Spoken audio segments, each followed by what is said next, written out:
You're listening to the Homeownership podcast by Momentum Realty, real estate talk for buying, selling, and owning property.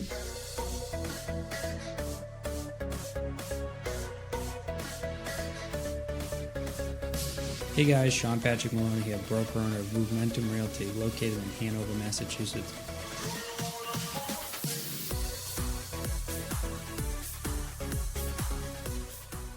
Welcome to episode 33, a seller's guide to negotiating a home inspection. I'm your host, Sean Patrick Maloney.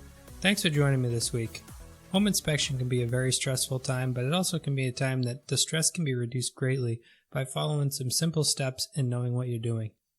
One of the first things that's really important to remember as a homeowner is general upkeep most often will save you a ton of money.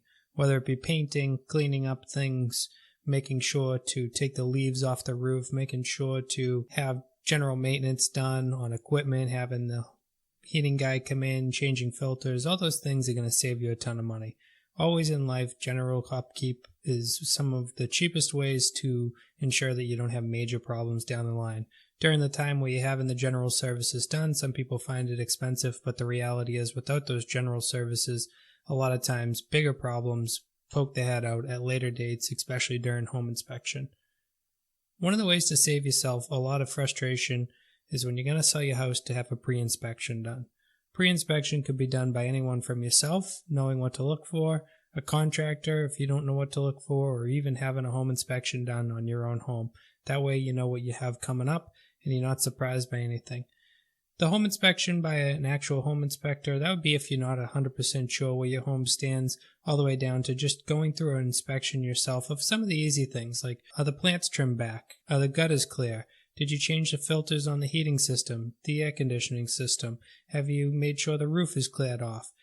Just going over the general items that are maintenance of a home, that's going to save you a lot of the basics. And one of the things people don't realize is when a home goes through a home inspection, and they find out that the gutters aren't clean, and the air filters aren't clean, and the plants aren't trimmed back from the house. It's not that those items are major items, because they're actually really easy fixes. In total, if you did the work yourself, you might be talking $20 for the filters and things like that. But the reality is, this is a sign of neglect, and neglect is something everyone is scared of. They don't want to find that the house that they're going to buy is neglected, and when they find these little items that show the signs of neglect, it tells them that there's probably larger items hiding out, because somebody who's not willing to spend $5 or $10 on an air filter once every 6 months is probably not willing to fix big things, and when they do, they probably don't fix them correctly. When you're coming into a home inspection, another thing to remember, way back before that, when you're about to list the home, is to disclose things. Often people avoid telling us agents what's wrong with the home, or they avoid telling us in the seller's disclosure what's wrong with the home. But the reality is when you disclose things up front, it's actually a method of self-defense. If you say that the roof is older and needs replacement and you list the home, it's insinuating that the price that you listed the home at is knowing that the roof is wrong versus hiding out that the roof is wrong and pricing it. What this can lead to is later on when you have a home inspection, the person says, well, the roof is bad. And then you reply, yeah, well, on the listing or on the seller's disclosure, we already told you the roof was bad. You don't have any right to negotiation at this point. The price that we listed this home at was reflective of the quality and condition of the property that we're selling you. We've already told you about that, so we're not willing to negotiate. So if you hide the roof, you're probably going to have to negotiate about it. But if you tell them up front, you're going to tell them exactly how the house is, which means that they can't negotiate it further. So disclosures are really important. In Massachusetts, we have to disclose all known material defects. A lot of times these are things that the sellers try to buck and bounce, try not to tell us it, try not to explain that maybe they got water, maybe they sprayed for ants in the past, maybe they have a leaky roof, all these different things. But the reality is the more you try to hide, the more that it ends up catching up to you at home inspection. Most of these home inspectors are well trained and they're going to look at hundreds of different points of the home. And when they come up with these things, it's going to really look bad. And then you're going to end up having to take off of the price that you have, maybe concessions, or the other way around, you actually have to do the repairs yourself. So just remember, a disclosure can end up saving you in the long run by letting people know the condition of the home that they're buying. When you're going to have a home inspection, one thing to remember is you don't want your agent present. Just like I just went over about known material defects, and the fact that we have to disclose. If your agent, as a seller's agent, is present at the home inspection, I know for you, the seller may say, oh, this is good, they're going to be there for me, they're going to watch over. But the reality is, if things are exposed during that home inspection and your agent witnesses them and their issues, now you need to disclose them. So by not having your agent present, they don't know what ended up happening there. And I know that would sound like, oh, well, I want my agent to know what happened there. Well, you technically don't, because just because a home inspector says something's wrong doesn't mean it is wrong. But once we've heard it's wrong, we can't change the facts unless we go out and get a contractor to verify that the home inspector was wrong.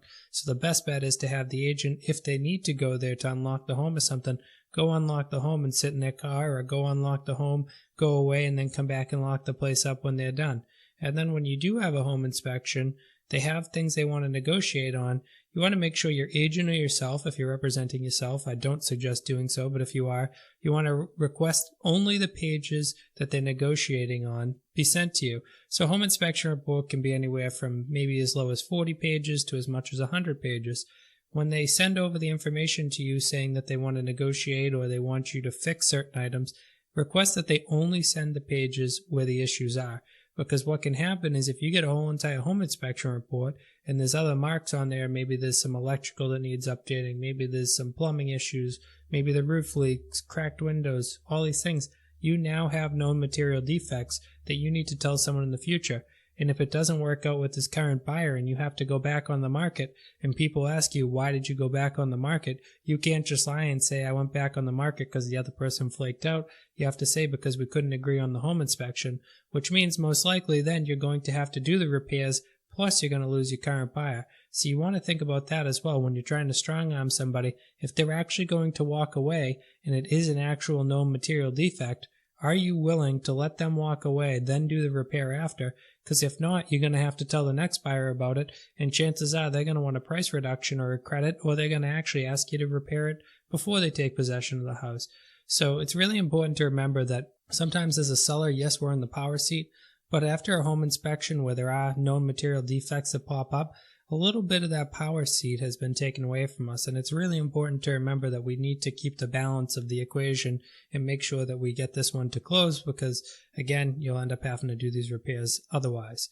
So when you do run into items on the home inspection, a lot of times people talk whether they should give credit or they should repair it. The reality is a lot of times the repairs are cheaper than the credit. When people talk about septic systems, often you hear them say, oh, it'll be 20 grand or 30 grand. The reality is they start about 8,000 and they go all the way up into 50,000, but the majority of them fall between 10 and 15,000. So this means if you give a $20,000 home credit and it really would only cost 15, you gave $5,000 away. So sometimes just having the repair done is going to be the cheaper way, and that way there you can choose the company and the estimates and the repairs can be happening while you're working with it, and God forbid the people do walk away later, you're not back to square one and then trying to figure out how to get the repairs done quickly. When it comes to negotiating repairs, credits, or cash, the other thing is you need to talk with the bank and the attorneys.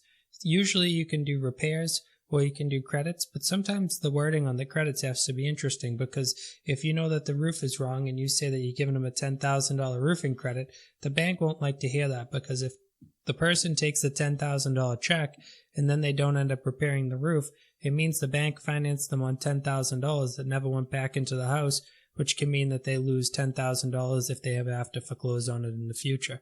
So knowing whether you can take and do the repairs, credits, cash, side agreements, all these other things, those are things you're going to have to figure out with your attorney, your mortgage person, as well as your agent to make sure you're doing it correctly. One thing when you negotiate in the home inspection is people are going to be asking for money, and they're going to be asking for repairs. As a seller, one thing a lot of them forget, they put the onus on the buyer to get estimates. You can get estimates as well.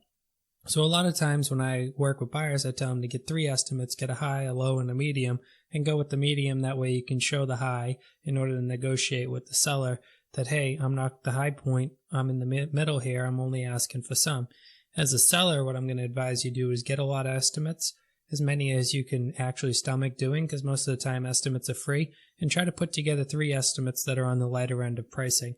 That way there, when you're negotiating, you can show written estimates from actual contractors that are licensed, that can do the work at a reasonable price and going to do the work again, make sure they're licensed and they're actual contractors, but you can get that work done for that. And then, like I said, sometimes it's cheaper to just do the repair versus the credit, because sometimes they'll say, well, I want to use this person, or I want to use that person. Well, that's great. I'll give you either the money that my person's willing to charge, or you're going to accept the work that my person does because I have no reason to hire your person. So getting the estimates can put you back in the power seat a little bit. One of the things you want to remember during this whole process is that it's not emotional, it's business. And the reality is, most of the time, most of the sellers that I meet with, they know about the problems. They just pretend like they don't. And then they get really mad when the person wants it. One of the things to remember is there's certain things that are expected of homes. One of them is to be weather tight.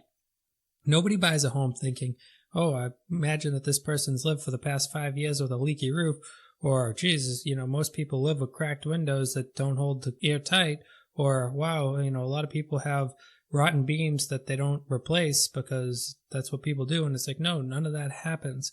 So when this home inspection pulls up these items, most of the time the seller knows about them, and then they try to play the emotional card where they get really angry, really frustrated, and then they just are like, no, I'm not doing it.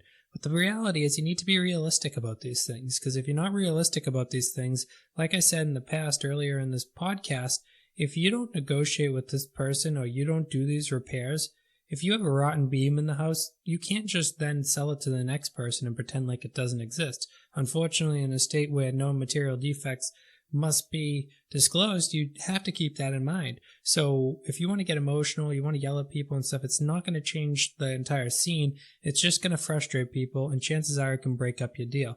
If you focus on it just being business, you go out and get the estimates, you go out and get the repairs done, then it can happen. But remember, of course, if you can't make it financially happen, it's something that you need to discuss with your agent, with the attorneys, with the mortgage people, whoever it be at that time. But you need to figure out a way to make it happen, which typically ends up meaning a reduction in price. So if it's realistic for you to do it, and remember too, another thing is, if you're about to cash out big on the house, you're going to be stretched very thin to do the repairs. There is ways to put in clauses where it's done at the closing.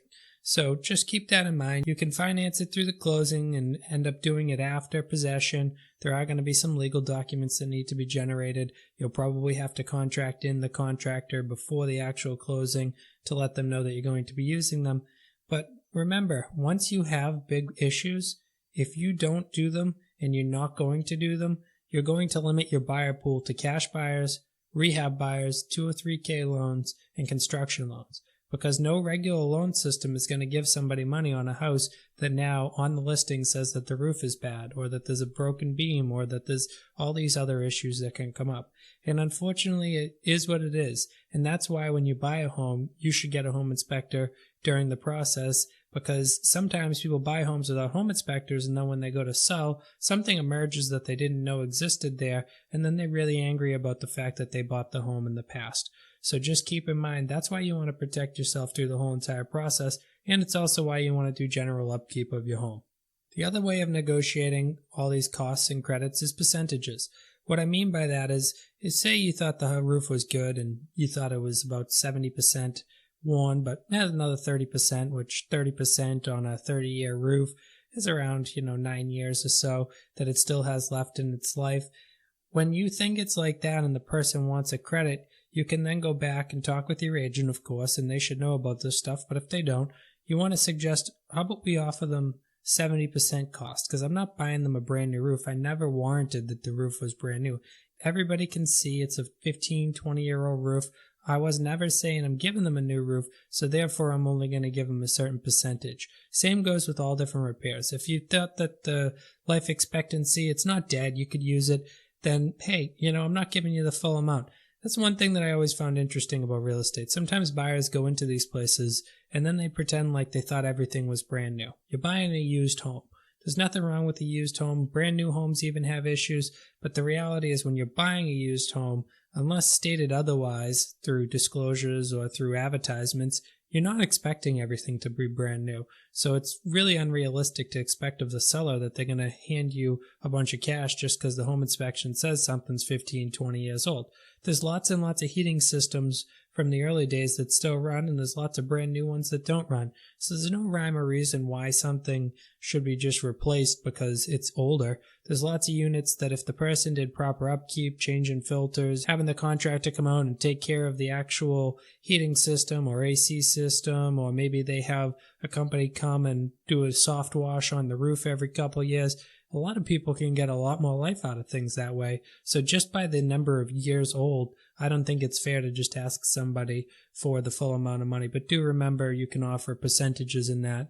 But again, at the end of the day, you need to keep the buyer in the buyer's seat, and the last thing you want to do is lose a buyer over a small amount of money. Not that a roof will be a small amount of money, because that's obviously a larger one, and that's one of the examples I'm using throughout this podcast. But sometimes there are things like a $500 set of windows that need to be replaced where people are arguing over it.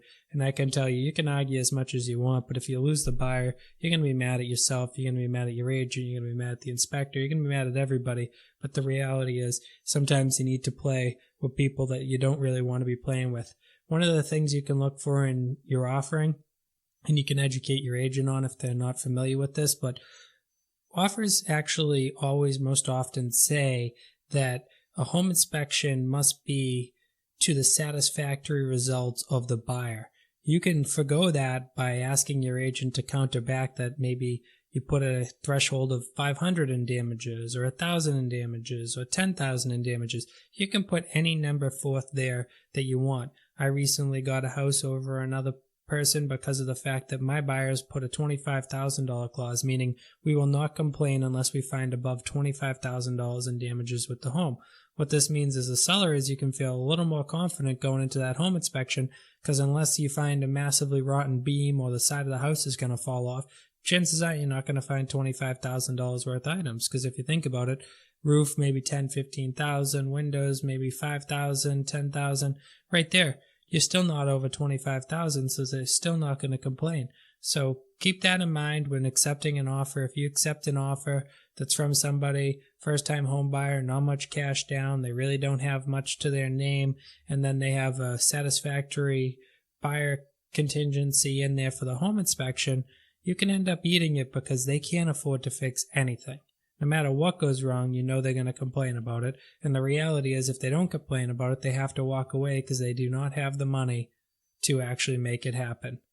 Last but not least, on the agreeing versus disagreeing, is if you disagree with some issue that's going on, and maybe you don't get estimates, but you should still get a contractor out to take a look at what's been said. So if you find out something from a home inspection report and they say, okay, this is wrong or that's wrong, and you're like, there's nothing wrong with this, you should get a contractor out, because your opinion is not allowed to change a known material defect, but a licensed contractor can change over what a home inspector said, because a licensed contractor in any profession knows better than a home inspector does. A home inspector is a jack of all trades versus a contractor knows their specific trade.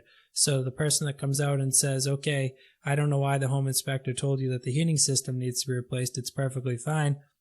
If you get that in writing from them, then you won't have to actually disclose it in the future. Or if you get it in writing from them, a lot of times that's enough to satisfy the buyer that you're right, it doesn't need to be replaced. So I really always suggest doing this. It's one of the things that I think is most missed when it comes to home inspections, is with the sellers getting their own estimates, getting the contractor out to contradict what the person has said during the home inspection. It is a time where you want to be in somewhat of a self-defense mode. You don't need to be rude about it, but you do want to find out the facts, and getting the professional in that knows that job best is how to get the most facts. Overall, when negotiating a home inspection, you want to think about risk versus reward. You want to think about, if I am not to do this, what's the reward for me? Am I going to save a couple $100? But then if they walk away, what's the risk? Am I going to have to tell people about known material defects? In life, always we're looking at risk versus reward. Obviously, the highest risk always has the highest reward. So walking away from somebody on needing to replace a roof, yeah, you're going to save $10,000. That's your reward. But also the risk involved is the known material defect of the roof and having to do it without the buyer involved anymore. So when you look at risk versus reward, always make sure you know what you're talking about. I hope this helps you in the future when you go to have a home inspection and you're selling your home. If you're looking to sell your home with someone that knows what they're doing, feel free to reach out to us over here at Momentum Realty. We have professionals that can help you everywhere from accepting the right offer with the right buyer inspection contingency, all the way down to negotiating the actual home inspection and helping you understand what the repairs mean, what the credits mean, how to get estimates, and the whole entire thing. Let one of our Move mentors help you in the future of selling your home. Thanks for listening this week. Make sure to subscribe to the podcast, and if you have any questions, reach out to us directly. Have a great week.